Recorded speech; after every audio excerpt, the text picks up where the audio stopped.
નમસ્કાર દર્શક મિત્રો, એસડી ન્યૂઝ ગુજરાતી ચેનલ પર આપનું સ્વાગત છે અને હું આપની સાથે વૈશાલી પોબારુ કરીશું નજર આજના સમાચાર પર। સંતરામપુરથી સંતરામપુરના વોર્ડ નંબર 4માં ગટર ઉભરાવાની સમસ્યાથી નાગરિકો ત્રસ્ત, તંત્ર દ્વારા તાત્કાલિક કાયમી ઉકેલની લોક માંગ ઉઠી છે।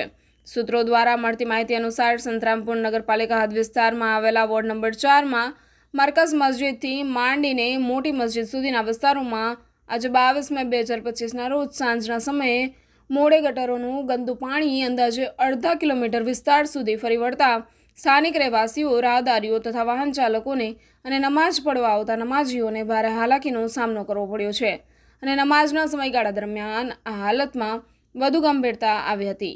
સ્થાનિક નાગરિકોના જણાવ્યા મુજબ આ વિસ્તારની ગટરો વારંવાર ઉભરાઈ જાય છે, છતાં પાલિકા તરફથી હજુ સુધી કોઈ પણ કાયમી ઉકેલ લાવવામાં આવ્યો નથી।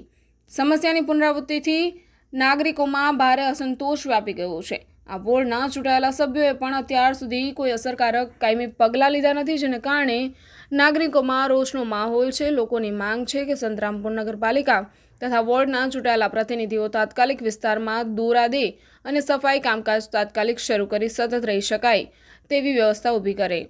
આ વિસ્તારના નાગરિકો તરફથી તંત્ર દ્વારા તાત્કાલિક પગલાં લેવાની, સફાઈ વ્યવસ્થા સુદૃઢ કરવાની અને આ સમસ્યાનો ઉકેલ કાયમી કરવાની માંગ કરવામાં આવે છે। Reporter Salman Morawala, SD news Gujarati, Santrampur.